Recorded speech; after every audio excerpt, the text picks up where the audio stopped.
Duran Duran we bumped into on Clondarf Beach. Thank you, guys. You come swimming here a lot? Yes, you know, vying with the sharks. It's a bit cold though. Yeah, I reckon today. You've been really hard to catch up with, actually, since you've been here. You had to move a few times, didn't you? Yeah. Is it a sort of problem? Does it bother you that you have to do that because of the fans?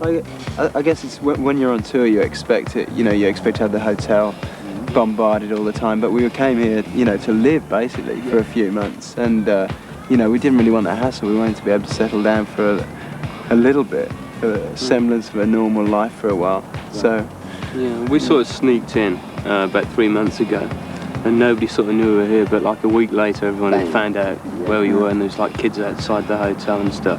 So we got to keep moving around a bit. Sort of a part of being Duran Duran, isn't it? Yeah, I suppose. Part of the old lifestyle. How many places have you had to move into and out of? I think I'm in my third home at the moment. Oh, really? Why did you choose Australia to come to finish off the album? it's difficult to say without sounding patronising.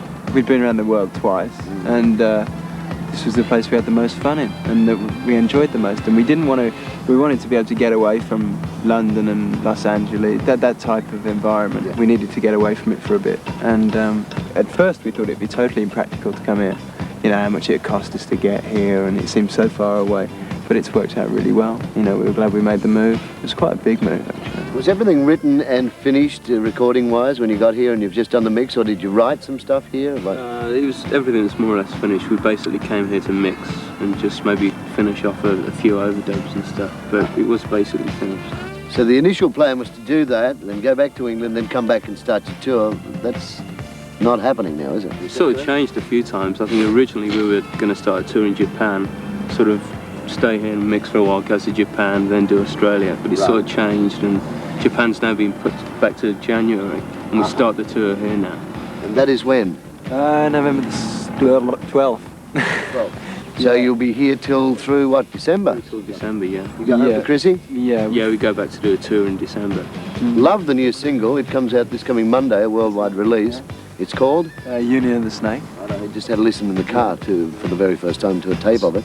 Beautiful thing. Good. Thanks. Thank you. The album, are you as happy with that as you are with this single? I think the single's the worst track on it, personally. Really? The rest of the album is, we're all so pleased with it. It's taken us, we've been working on it for what, 6 months. Yeah. We've lost blood and pounds over it. And lots of money. It's just, we're so pleased with it. It's a million miles away from what we've done before.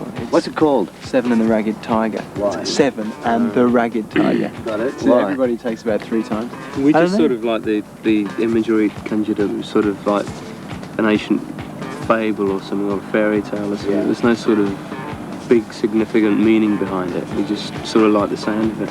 And Simon wrote a song called that, and we just thought it'd be a good title for the album. Union of the Snake, the song single. called it. Sorry, mate. Although there isn't a song called it any longer. That No, was like, that we was started off scrapped with a that, song yeah. called Seven and the Ragged Tiger. Then we decided to like call the album that, and then we changed the lyrics. So there isn't, I don't think there's a song on it called You Seven never and the know, it Ragged could Tiger. change again. But then again, but that's the title of the album anyway. Now, Union of the Snake is, to me, a similar sound to things you've done in the past, but very good.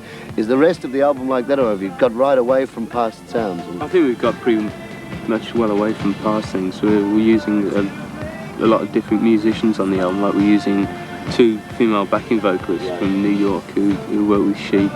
And we're using a couple of percussion players and a sax player. So it's going to be quite a big sound. You were doing a film clip here, if we could just speed it up because we're running out of time.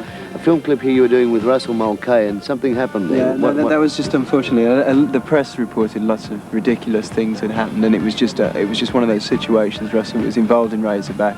We couldn't. It just couldn't happen. But hopefully he's going to be doing the next one with us. So there was no throwing up his hands in the air and storming off set. That was just a load of rubbish. You're all still mates. Yes. Good to hear. Will the fashions change? Will you look different on this next tour?